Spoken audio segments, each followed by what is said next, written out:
Welcome to Becoming Your Greatest Possible Self. I am Chris Burns, America's #1 motivational speaker for fiery inspiration and GPS coach for entrepreneurs and high achievers.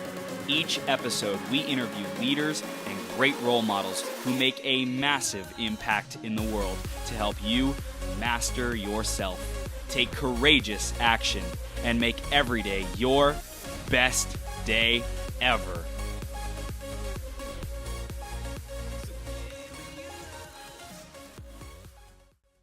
Heather Burgett, CEO and founder of the Burgett Group, is an award-winning publicist and published writer with 20 years of public relations and marketing experience. Her counsel has been heeded by authors, billionaires, celebrities, entrepreneurs, philanthropists, rock stars, and top brands. In 2017, she introduces her PR Stars programs to help conscious entrepreneurs into the mainstream spotlight by making editorial headlines to gain their global audience. That all just like rolls off the tongue. It was beautiful, beautiful. Well written, Heather. She has been featured in the New York Times, Los Angeles Times, PR Week, Variety, and on KCET-TV's SoCal Connected. Heather, you ready to rock it? Yeah, let's do it. Sweet. You are now live on, I was going to say I Am Having Fun, but that was the old show name. This is Becoming Your Greatest Possible Self. So Great. Thank you for coming on and sharing your time and wisdom with us today. Thank you. Oh, of course. Thank you for having me. It's so great to be here. Absolutely. This is going to be a lot of fun. So why don't we get people caught up on your journey to how you got to today? 20 years of PR experience. I saw a billionaire in there. That stuck out to me. Lots of cool stuff that you've done. So, catch us up and what that looked like, what your journeys looked like. Sure, absolutely. It's been obviously a long journey. I started back in high-tech PR in Cambridge, Massachusetts, working for the Weber Group, now Weber Shandwick. And that was launching America Online as a consumer brand. So that's definitely dating myself. But we're going way back to the dawn of the, sort of consumer side of the web. Yep.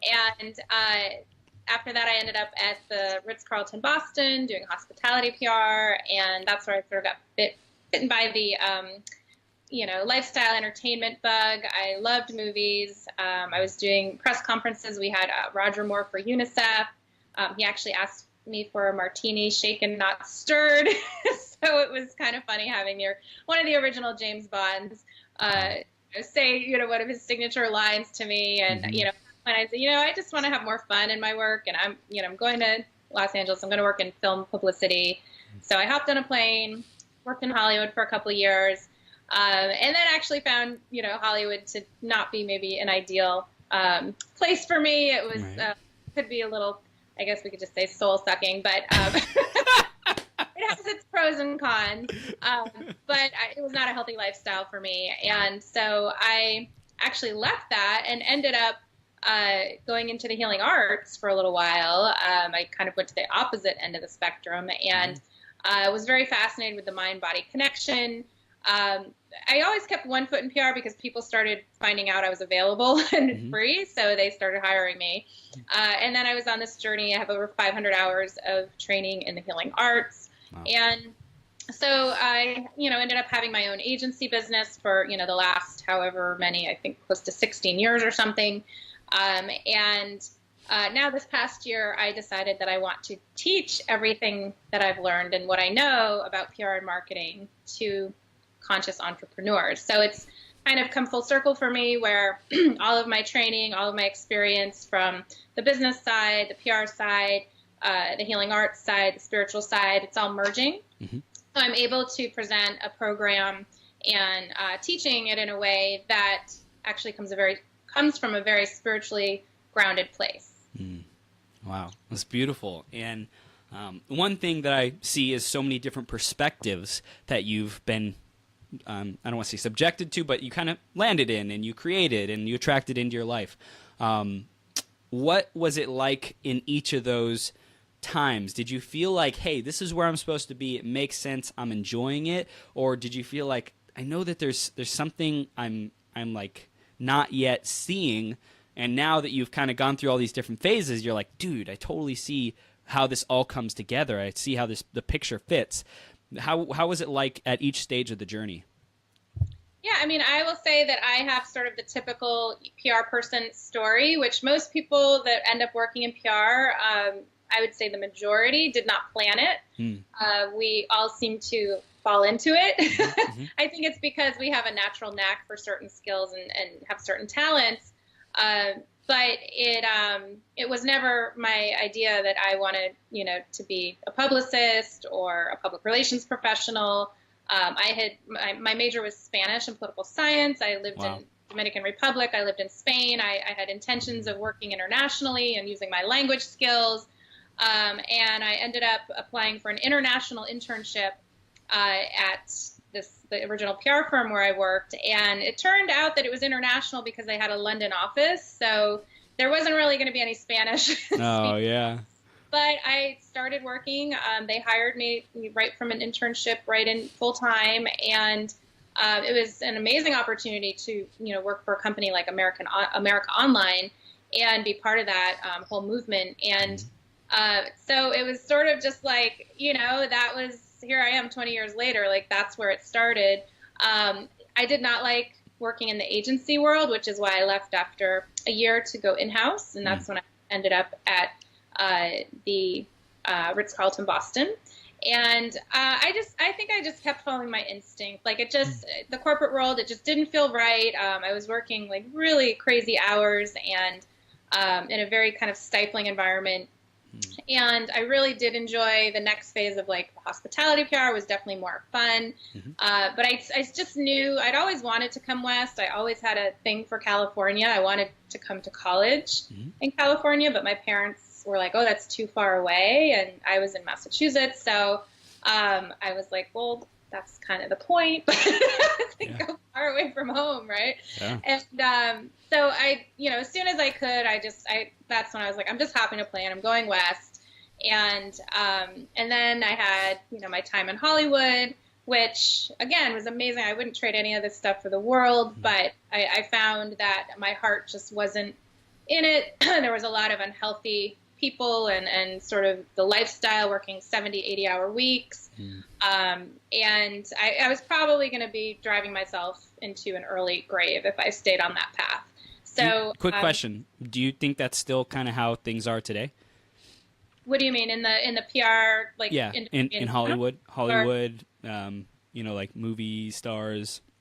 Oh yeah, it's it's an all or nothing business. It's when you're working, you're working. Like that job owns you. I mean, pretty much.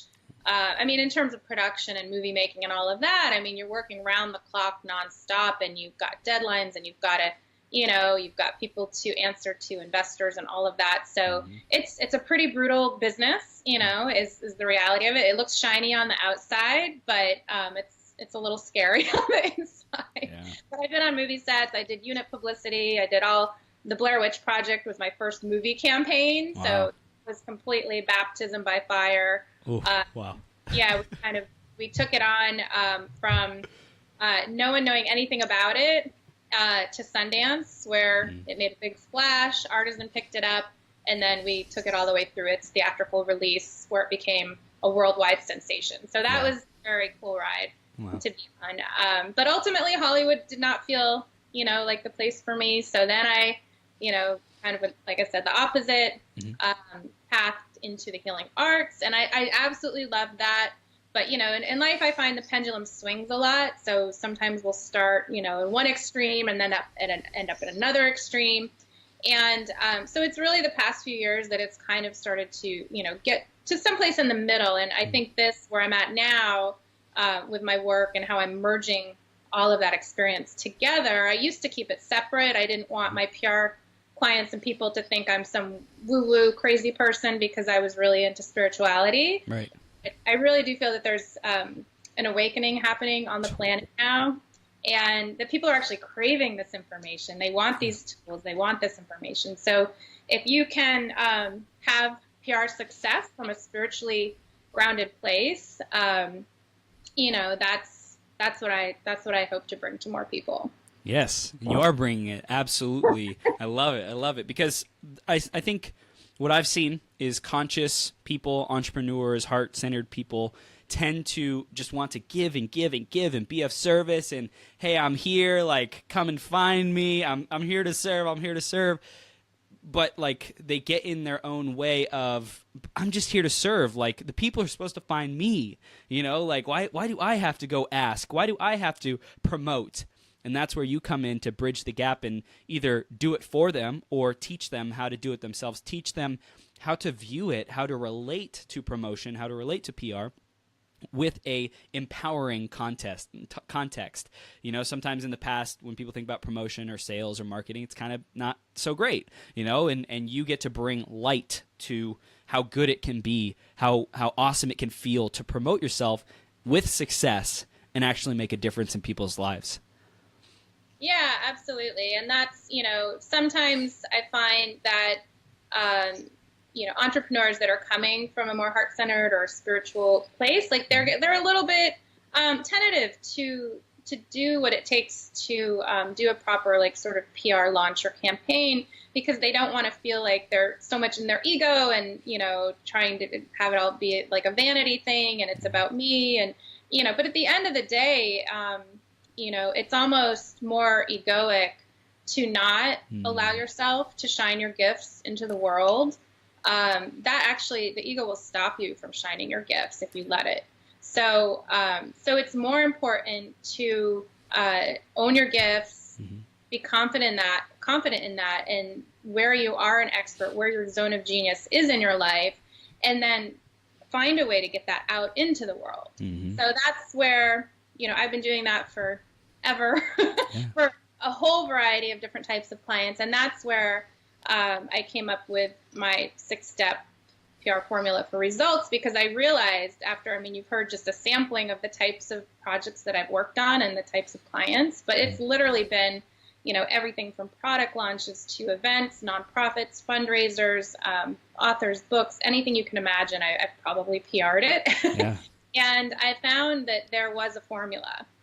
So no matter what someone is doing, if you know the formula, you can apply it. And this is, you know, for getting into mainstream media, editorial coverage, so that you can get that high visibility, that awareness, that exposure, that third-party stamp of approval that the media brings when it's buzzing about you. And that from that platform, that's when you really will see where you're having the increase in awareness, clients, customers, sales, you know, whatever you're trying to attract, partners. Fulfillment even, you know? Like you create fulfillment. Exactly. Like feeling, the personal satisfaction of knowing that you're helping more people on a larger scale with what you're doing in the world. Yeah, I love it. I love it. So let's start diving in. You mentioned 6 points. What are these 6 points? What is the formula? Yeah, I'm happy to share. Actually, I have my own little cheat sheet here. This is my PR Star acronym formula. So I love it. If you guys want a copy of this, it is on the homepage on my website, prstars.net. Sweet. And you can get the PDF copy emailed to you. But I'll just kind of run through these, and I guess. Do you want me to just go through it all, or do you want to ask questions? Or let's start with point number 1, and we'll go from there. Okay. Sure. So the P in PR Stars is for persistence, and that is all about, that whole first step is about a persistent mindset. That involves also sort of the spiritual side of that, of being in alignment with yourself, your mission, why you're doing what you do. And the reason I focus on persistence so much is because when you're doing PR, you're going to get a lot of no's. You're going to be handling rejection, because every press person that you talk to and pitch your story to is not going to cover you. It's just, you know, it's sort of the nature of the beast. So you can't take that, you know, if you think of the 4 agreements, where you don't take anything personal in life. Like it's not personally against you. It's just you're probably not meeting their editorial needs. But that you have to build up a little bit of a thick skin when you're doing your own PR. So the first step is really focusing on also sort of your belief system about yourself, what you're doing, and making sure that you're in alignment on all levels with what your messaging is. So then we get into the R, which is the research, which is kind of marketing 101. And, some people get a little confused about PR and exactly what it is. It has sort of this mystique around it. And it really is tied in very strongly with marketing. You can't do a PR campaign without knowing how to market yourself. So that involves researching the marketplace, knowing where you fit into it, knowing who your competitors are, starting to identify what your core differentiators are. This is all like the beginning of your branding, and knowing how to highlight where you're an expert, how you're an expert, and how to verbalize that to the media and the world. So that brings us into the S, which is the shine, and this is all about like putting your best foot forward, creating your materials that accurately reflect you and your vision. Your website truly is your calling card. So, when I work with my clients, we do spend some time making sure that all of their branding is consistent across all platforms, from their website to their social media. And it's about telling your story, because that's what people connect with.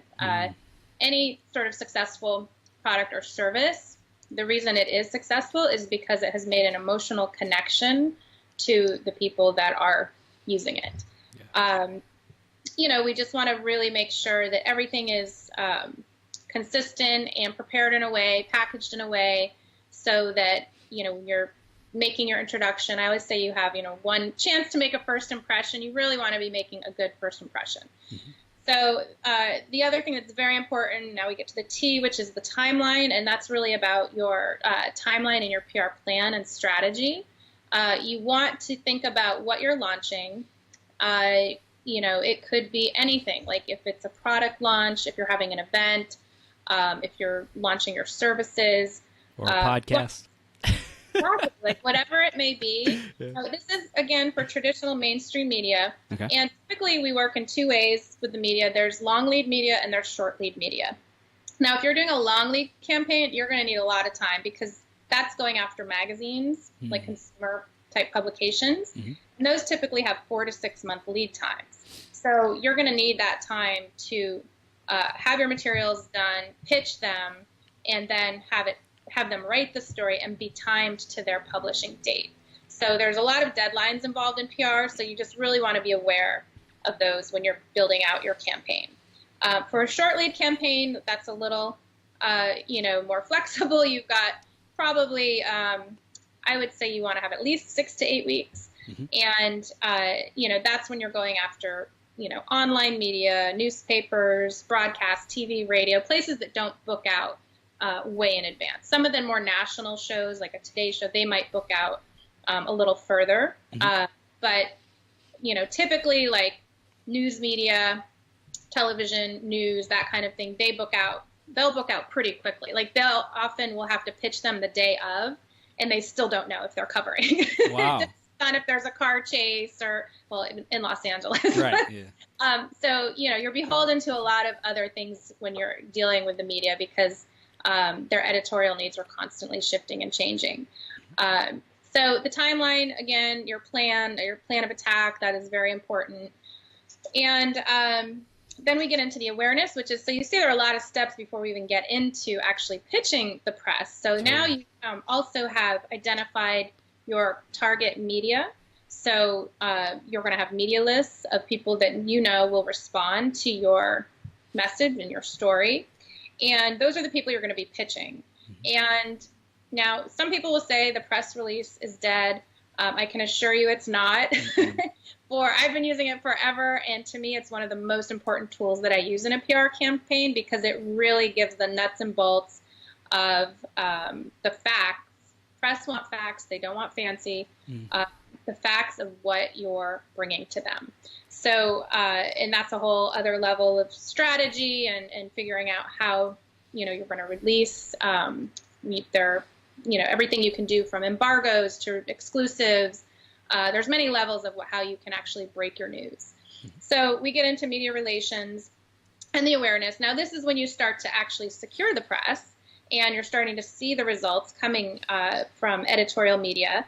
And so then we have the R, which is the results of those media hits. Yay, that's what we we all are working so hard for. Yep. And so now you've got, yourself appearing out there in the media.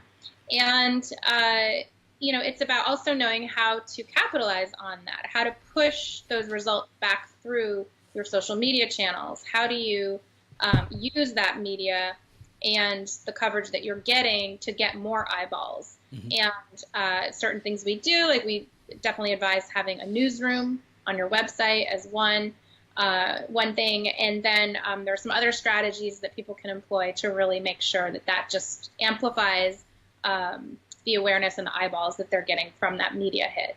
So, and then that seems like the end, but it's not. That's just, you keep going. Then you do your next push. So, you get your campaign together, you do the push, you get the results, and then you go right back to the drawing board and start a whole new campaign. Because with the media and, building a platform of visibility, it's all about consistency and staying in the presence of the media and top of mind, so that when they're doing stories, they think of you.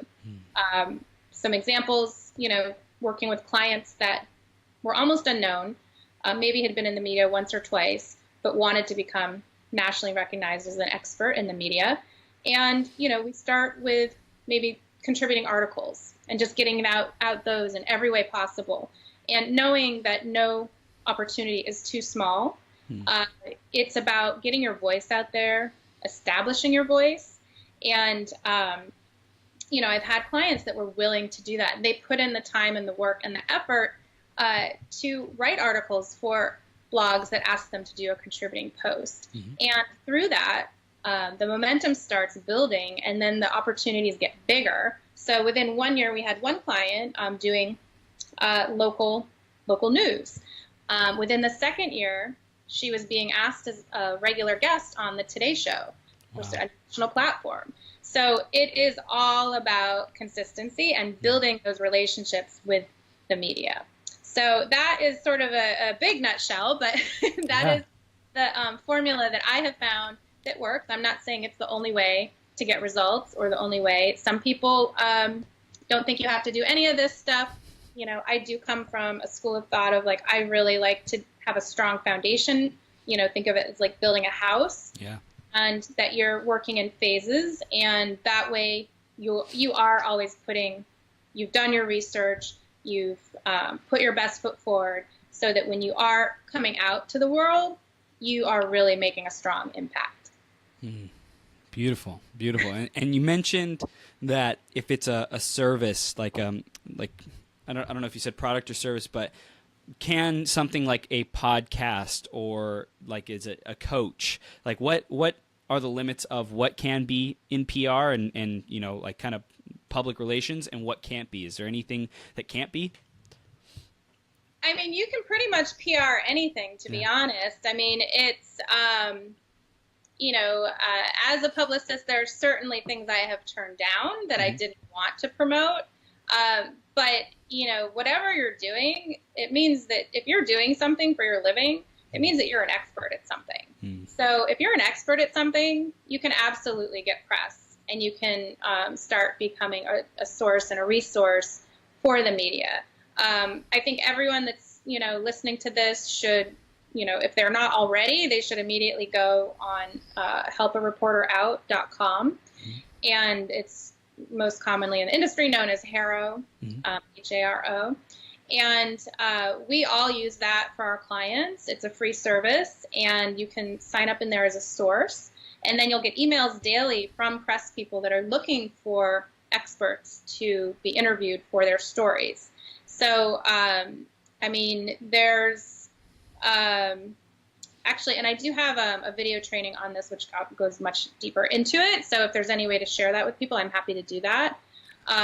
But, there's some levels to how to maximize it and get more out of it.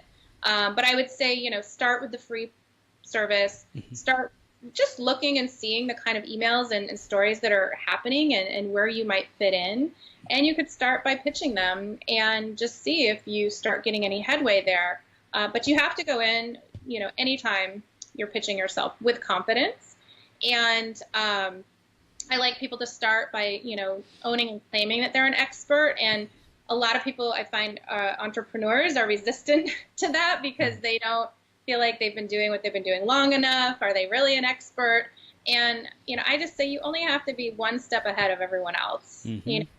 If you know more on what you're doing than the next guy, then you're an expert. Huh. So just own that. And I have a simple expert statement that, sort of I think helps people build their confidence, where you would just say, who you are, my name, Heather Burgett, what I'm doing. I have 20 years publicity experience and am now teaching PR to whom? Conscious entrepreneurs. And what's the result? For them to get into the mainstream spotlight through editorial media coverage. Boom, there you go. I'm an expert. So it's like you just have to find that one thing, that what result are you bringing and to whom? And, that's right there. That should be your first line responding. Say you're doing a hero pitch. They want to know why you're an expert, why they should consider you a reliable, valuable source and use you as someone to interview for their article. And so you have to go into that confidently, say why you're an expert, keep it short and sweet, and answer their questions. They'll tell you exactly what they're looking for in the queries that you'll get. And that's a great way to start just getting some practice on, this world and seeing how it works. And people there's so many different opportunities for people to take action on, entrepreneurs especially, like marketing, going out and building a sales funnel, or doing Facebook ads, or just pretty much cold calling and, that whole effort. How do people know when it's the right time to start doing PR and when they should focus on something else or PR? Right. Well, one sort of sweeping philosophy I have is that it's never too soon to start thinking about PR and marketing because, if you think about the world today, everything is built on marketing. That should be a foundation for anything that anyone is doing out there, whether it's a product or service, or you're just, selling yourself, your image, whatever it is. So I think, let's see, can you guide me a little bit more in the question? Yeah, because there's so many different opportunities that are vying for people's time. For example, how much time should someone expect to invest into developing a PR strategy, whether they're experienced or just getting started in their, as a conscious entrepreneur? I see what you're saying. Okay, so yeah, I think there does come a level of it's great to be thinking about PR and marketing, but when do you actually execute an actual PR campaign? Yeah. And I would say that for the people that I'm looking to work with, in the one-on-one coaching clients that I work with, typically they already are in a place where they're past the ideation phase. Mm-hmm. So they actually have a tangible product or service. They've done some of the groundwork. They probably already have a website and a logo and all of those things, but they just need a boost. So, we'll work together on honing their messaging, streamlining their branding, making sure that they're actually presenting themselves in the best possible light and the best possible way to be. And when you're dealing with, especially, when I say conscious entrepreneurs, it doesn't always mean that you have to have a conscious, like a business, like a yoga studio or something, right. But I do happen to get those types of clients a lot of the time. But it's, really being able to just kind of do an audit of the business and figure out, is this really accessible and digestible to a mainstream audience? And a lot of times the people that are coming from the more spiritual or conscious world, it's not. It's, it could be more etheric. It's not as grounded. And, when we're doing PR, we're grounding what you do in the 3D reality. This has to be something that works within the media system, the PR system, if you're looking for mainstream, again, like not saying this is the only way to get out there and get visibility and exposure. And there are, of course, now with social media, there are a lot of companies that are saying, well, let's skip the PR budget, let's put it all into social media. I personally don't agree with that, and probably because I'm so close to knowing and understanding PR, but they're missing a lot of opportunities if they're only doing one. And, PR is really part of a bigger picture. It should be part of your PR, marketing, advertising. It never should just be like, let's just count on PR to deliver everything. That's one avenue of many avenues. Mm-hmm. But it's extremely valuable for all the other avenues, because once you start getting the PR, that's really where the credibility starts to happen, because you get that third party stamp of approval, press, buzzing about you, your services, taking you to that next level where people start to go, oh, wow, I should pay attention to this because, look at this amazing write-up, and that gets people's wheels turning. So does that kind of help? It does. It does. For the people who are definitely more established past the ideation phase, like we talked about some free strategies to get the word out. What amount should they expect to be paying ballpark, depending on what level they're at? Can you give us some general idea of what it would take to, get more views, how many views? I know you probably can't promise specific numbers, but is there any kind of ballparks you can give us? I mean, that really depends on what approach you're taking.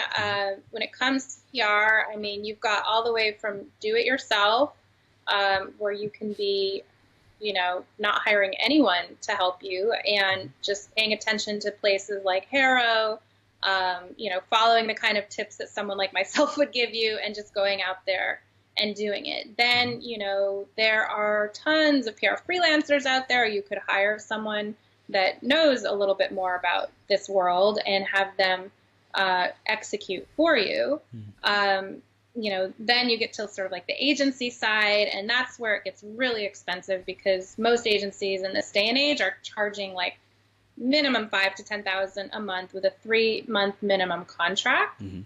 So not everyone has that kind of PR budget, and that was a big driving force for me. Was I've been doing my agency for so long, and it's great, you can make good money, but I just felt like, I was sort of on that hamster wheel, of doing the same thing over and over. And I was like, I just want to do something a little differently.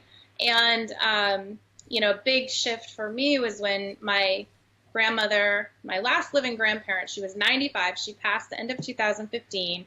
She was like one of my best friends. She was an amazing woman. And that was a tough loss for me. And I kind of had to like look at my life and reassess like what I was doing, where was I going, why was I doing it? And I just felt that I wanted a little more fulfillment. And especially once you've been doing the same thing for so long, I was like, I just have to mix it up. And so that's when I discovered the coaching world. And I was like, oh my gosh, I can teach this stuff to people and help a lot of people and, make this more accessible to more people in an easy way. There's such a need for it these days, because we're entering into this age where there's a lot of people who have a message to get out to the world. And I think people especially with a message, they're like, I need help on how to get this message to more people. And PR is one of those answers on how to get it to more people. Yeah, absolutely. And, the lines are blurring these days, it's a really interesting time. Now it's almost like, is it advertising or is it PR? Because you have all these advertorials, which it's like a paid advertisement, but they make it look like an editorial. Mm-hmm.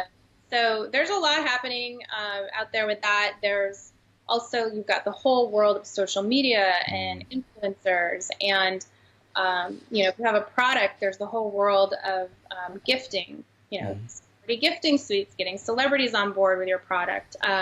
So there's just so many different ways to go. And PR, I would say, is sort of like an umbrella for a lot of this. Yeah. And it's just kind of figuring out for each specific client, each person, each project, what are their needs? Mm-hmm. Where are they trying to go? Who are they trying to reach? And how are we going to reach the most eyeballs by strategically targeting the media with a smart PR campaign? Wow. Beautiful. Is there any mistakes that you see a lot of entrepreneurs making when they are attempting to do PR? I'd say one big mistake is waiting too long to talk to a PR person, and then all of a sudden they're at their launch date, and it's like, we've got 2 weeks. Can you do a PR campaign for me? It's like, oh my gosh, like that's not ideal. And the way the media works is the mainstream media is that they like to time their coverage, their media stories, their editorial stories to the actual street date, the launch date. I mean, if you think about it, when a movie's coming out, when a book is coming out, when does all the press hit? It hits that day or that week, right? Like they need to cater to their audience, their readers, their viewers. So when you're going to them, they need something to be new, timely, newsworthy, fresh. They love new and unique. So if you're doing something that no one else is doing out there, that the press will love you. But yeah, so much is about timing. And, I've had some conversations recently with people that, we said, okay, we could do this the traditional PR strategy way where we build up to the launch, for a release of something. But the person felt that they didn't want to wait. And I said, well, that's okay. You can take the other approach, which is if you're not going to time it to the release date and really do a strong media push around that time, then your other kind of strategy or alternative would be, say it's a book release, like, okay, the book's already out or it's just coming out. I don't have time to do a short lead or a long lead campaign. Then it's about really creating a movement. So the other thing that press love is a runaway success story. So if you are putting your book out there, your message, your movement, and you have a lot of people following you, responding, writing about you, buzzing about you, maybe in the sort of podcast world or on blogs, then that's when the mainstream media will start to pay attention and go, wait, there's something here. And why are so many people responding and resonating to this person and their message? And then that's when you'll find, you'll see those people, on the news doing an interview about whatever it is that they do. So there are different ways, you can approach it. There's not, only one way to do it. I just like to share this formula because I know it works. And a lot of it does revolve around the timing, because once you understand how the mainstream media works, you can build your campaign around that. Got it. Any other basics we need to know or that you can give us to start building our own campaign, to start laying that foundation out, to start planning for that? Yeah, I mean, I think it really comes down to, why do you do what you do? And really identifying your expertise and why you're an expert, and really finding your niche. And it's the more you can do that, the more that you can find the sort of the media targets, the media outlets that will fit for what you're doing. So, I mean, there are so many media outlets out there that no matter what you're doing, you will be able to find a reporter somewhere on this planet that will want to talk about what you're doing or write about what you're doing. But really honing, down your messaging, getting focused on what it is that you're presenting to the world and why you're doing it. Just really thinking about that. And I find that the people that have the most success with it is when they're really following their heart and their bliss, and they're doing what lights them up. So, I had a question earlier from someone about should I create a program that's something needed within this industry, or should I do something else? Because that doesn't really, I'm not really excited about that. So, well, if you're not excited about that, then don't do it, because even if it's needed in the industry, you're you're probably not going to succeed with it if it's not something that you're excited or passionate about or not lighting up when you talk about it. Yeah. So it's really making sure that also, you know, when you're finding that zone of genius, like just knowing exactly what it is that when you're in your wheelhouse, you know it. Like when you're talking about something that you get excited, you feel it in your heart, you feel lit up, like that's what you want to be, you know, following that direction and sticking with that and finding a way to package that and then present it for the world. Wow. That's awesome. When this continues, you're training these conscious entrepreneurs to have effective PR. As this continues, what's your vision of the world with your services being rendered and people having access, entrepreneurs having access to PR, having successful PR campaigns and success? You know, like when this continues, like what do you see as the vision in 5-10 years with your message getting out to the world?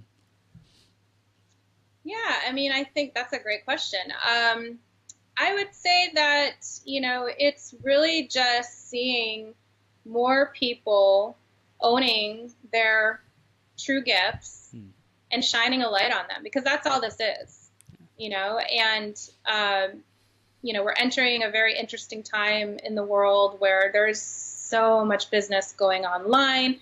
I don't know if you can throw a rock now without hitting like a million coaches. Like, I mean, there's so many of us out here now, but it's like you know, there's something for everyone, you know, and it's the people that are meant to find you will find you, because, you know, what I offer versus another PR coach, it's like different people are going to resonate with that.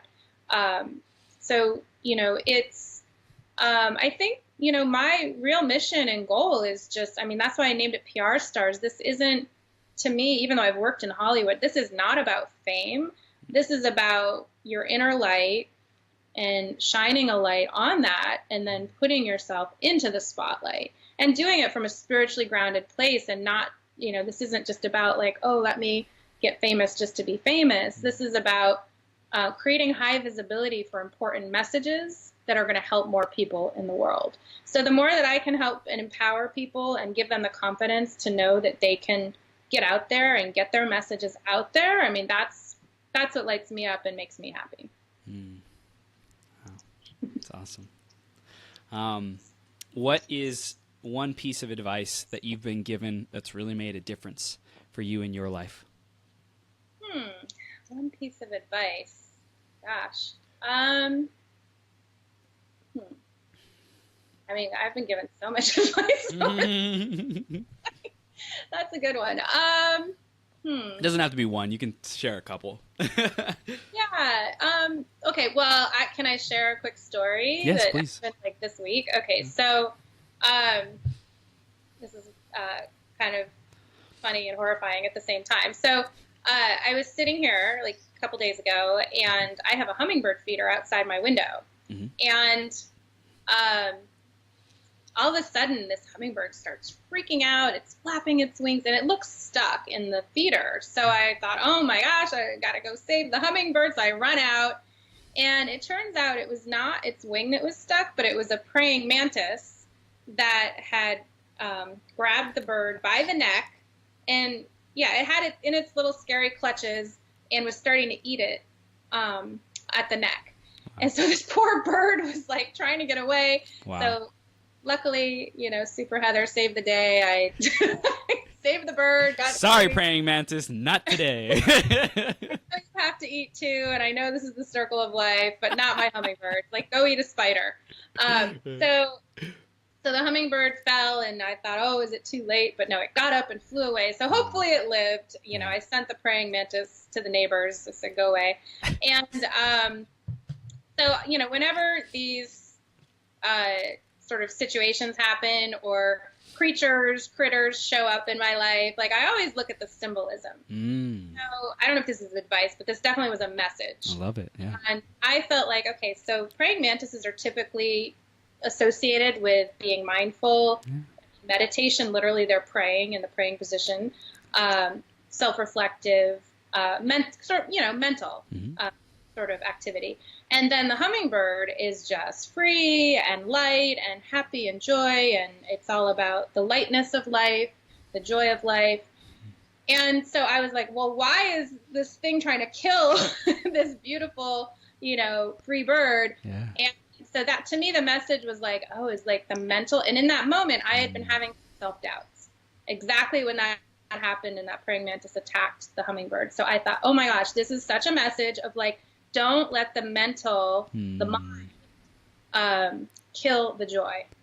It was trying to literally kill the joy in a literal sense right outside my window. And I was like, it's so easy to do. I'm a very mental person. I get stuck in my head all the time. I overthink things.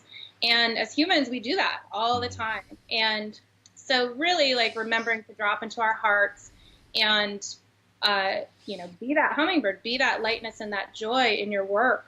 When we start to overthink things and doubt ourselves, like that's when things start to slow down, things get stuck. If we can just stay in that place where we're purely connected to our joy, that's, I think, where the magic really starts to happen.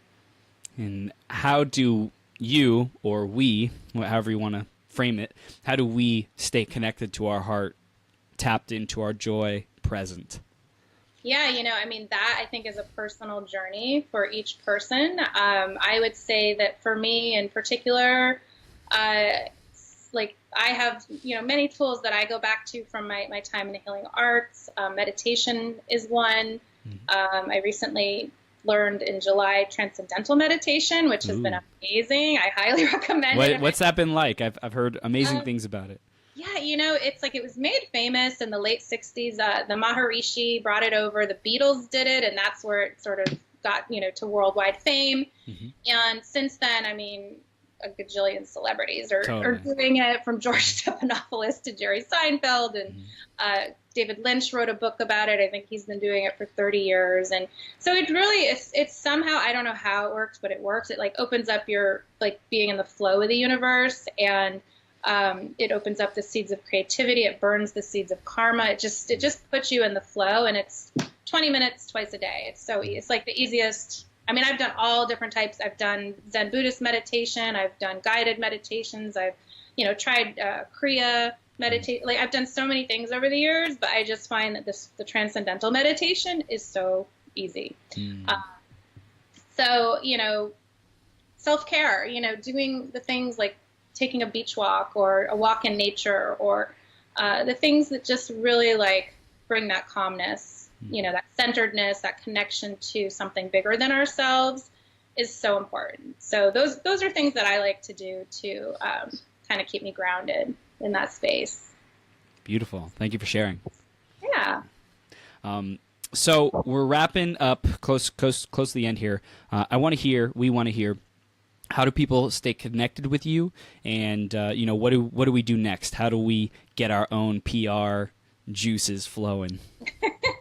Well, this is, again, just amazing how the universe works, because I think you and I were playing a little phone tag. We met through a friend, and all of a sudden you just said, hey, I have time on this day. And I thought, oh my gosh, that's the day I'm announcing my boot camp. And so this is my first group program. So I thought, there's no coincidence in this. This is something that, as a thank you for you and your community. I've only been offering this to my PR Stars community. And so it's basically these 6 steps I'm going to do 6 classes in 12 days.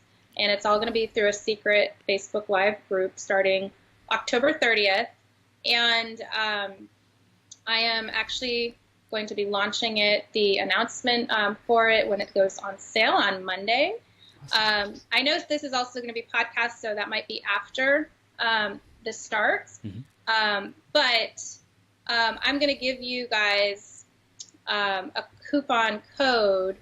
Anyone that's listening to this, you can just email me at heather@prstars.net, and I'm going to give you I'm saying over a $6,000 value, because to get all this training, you'd have to hire a PR firm, for several $1,000s for several months to really figure out how to do this stuff, but I'm going to do it in a really concise way for people. I was thinking I'll charge $997 for it, but then I thought, this is my first time doing it, so this is a launch special. Being the publicist, I'm like, I want to do something so irresistible for people, so I'm going to offer it to your people for $97. Wow. So I know people keep giving me a very funny look when I say that. Trust me, this is going to be the only time that it's that low and that's happening. But Wow. It's sort of my journey in this coaching has been a journey in generosity and learning to give on a really large scale without expectation for return. So everything I've done to this point has been just me connecting with people. I did a free summit when I started. I did a free video series. I did a free video training. I'd love to give your people access to the Haro training as well, if we can maybe figure out a way to do that. Yeah, we'll put it in the show notes. Okay. Yeah. And so, it's for me, it's just giving to give. And I find that when it comes from that just pure place, it's like that's when you get the surprises, like, you saying, hey, can you do this on Wednesday? And I had someone else ask me to come into their group this morning and talk to their people as well, just completely unsolicited. But the universe, when you commit to something, the universe delivers. Yeah. So I said, I'm going to do this boot camp. I'm going to go for it. And then it's like the things just line up. So it's somewhat magical when you really get into the flow. And so, yeah, again, that's, right now, I mean, a very basic thing, if someone just wants to, get a look at this formula, they can get the PDF at prstars.net on my homepage. You can just sign up there. You can email me if you want to connect in any way, especially if you're interested in the boot camp, and that's Heather at PR, as in public relations, stars.net. Awesome. And when they email you, do you want them to put anything in the subject line that'll help them know that they came from here, like GPS or something like that? Yeah, I would reference you or the show, and then I'll know that they're coming through you. Cool. Awesome. So Heather, thank you so much. And everybody who's listening, definitely take action. Message Heather, send her an email, because already I can tell, 20 years in an industry for me is like, wow. There's some track record there. 5 years, 10 years. Okay, you could have gotten by with just like bullshitting your way through. 20 years, no. 20 years is a good chunk of time. So, just everything that you shared with us today has been awesome, so valuable. And I think the way that people really experience your value is to have a conversation with you and just see, where can they go from here? What's the strategy? Just brainstorming. Maybe Haro is the level that they're at. Maybe they're ready to hire you. Wherever it is, it's all perfect. But I think that there's a level to engage with you, Heather, at any point in time, wherever people are at. So if you're out there listening, definitely do that. Heather's awesome. Really, really great having you on the show. And hopefully we can have you back on again in the future after you've gone through the program a couple times and, just got more stuff going on. And thank you. Thank you again for coming on. Thank you so much for having me. And I appreciate you and all of your audience members, and look forward to connecting. And absolutely, I'll be back. Awesome, Heather. You have the best day ever, okay? All right, you too. Thank you so much. All right, take care. All right, you too. Bye-bye. Bye.